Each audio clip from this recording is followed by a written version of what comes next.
inovasi yang paling revolusioner yang bakal ngubah dunia? Mungkin kebanyakan orang langsung jawab AI. Dan in a way gue setuju. Sejak munculnya generatif AI yang waktu itu didisrupsi sama ChatGPT, tiba-tiba seluruh dunia itu tuh kayak ngalamin pertama kalinya dulu internet ada.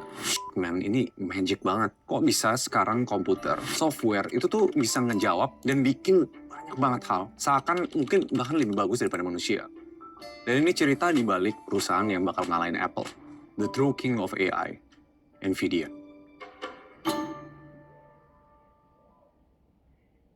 Sekarang, per syuting ini, mereka perusahaan yang nilai pasarnya itu 3 di seluruh dunia. Udah ngalahin Google, Amazon, dan banyak banget public company. Dia cuma kalah sama Apple and Microsoft. Dan bedanya nggak terlalu jauh. NVIDIA itu nilainya di 2,2 triliun dolar. Apple itu sekitar 2,6 triliun dolar. Kalau kalian lihat chartnya, dan kebetulan kalian iseng invest di NVIDIA 1 tahun atau 2 tahun lalu, sekarang mungkin kalian lagi kebajiran profit. Tahun ini aja sampai awal Maret, mereka udah naik hampir 2 kali lipat. Ditarik ke 12 bulan sebelumnya, mereka naik hampir 3 kali lipat. 5 tahun sebelumnya, hampir naik 10 kali lipat. Kenapa? Soalnya NVIDIA itu punya julukan the company behind the companies. Perusahaan-perusahaan kayak Adobe, Netflix, Airbnb, Tesla, NASA, bahkan OpenAI sama Google, itu di-back sama NVIDIA. Bisa dibilang ini company yang sekarang nggak mungkin jalan secara inovasi AI-nya kalau nggak ada NVIDIA. Oh, gue lupa nih. Sebenarnya ada alasan dibalik kenapa NVIDIA bisa gila banget. Karena mereka subscribe.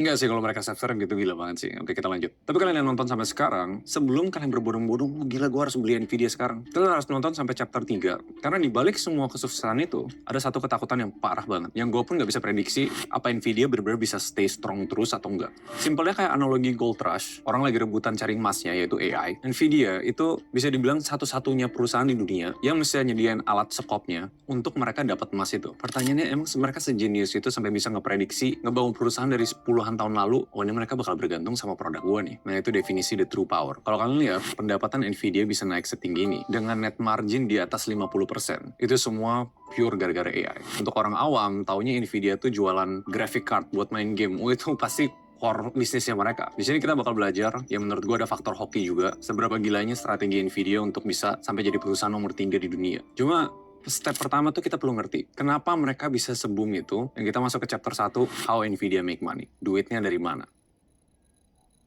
We have now reached the tipping point of accelerated computing. We have now reached the tipping point of generative AI.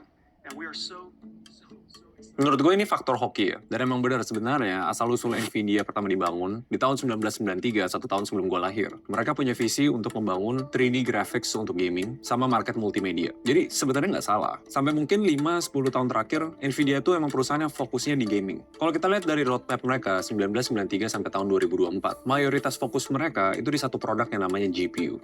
GPU adalah Graphical Processing Unit. Ini buat kalian yang non-teknis, untuk bikin sebuah komputer, biasa ada 2 tipe processing unit, yaitu CPU sama GPU. CPU atau yang namanya Central Processing Unit itu dipakai untuk kebutuhan komputasi seluruh operasional dari komputer. Kalau dibikin analoginya, lu punya 4 pekerja yang OP banget nih, badannya gede-gede, lu kasih mereka kerjaan yang susah banget pun mereka pasti beres. Tapi kalau misalnya di dunia gaming atau dunia graphical processing, itu kayak analoginya lu punya 100 orang yang mungkin badannya agak kerucil-kerucil, mereka nggak bisa selesain kerjaan-kerjaan yang misalnya angkat barang berat. Tapi kalau lu kasih dia kerjaan misalnya ada lautan sampah nih, lu mendingan hire yang orang 100 orang kecil-kecil ini atau 4 orang yang gede-gede ini. Analogi bodohnya tuh kayak gitu. Gue tau di sini bakal ada beberapa anak IT yang mungkin bisa jelasin lebih bagus. Karena nature-nya dari gaming atau proses grafik sampai muncul di layar itu harus proses pixel banyak banget dan tasnya tuh kecil-kecil. Dan kebetulannya pas tiba-tiba AI muncul dan secara boom jadi mass market. AI itu jenis software yang jauh lebih ngebutuhin banyak banget tas kecil-kecil dibanding si bagong-bagong itu untuk nyelesain satu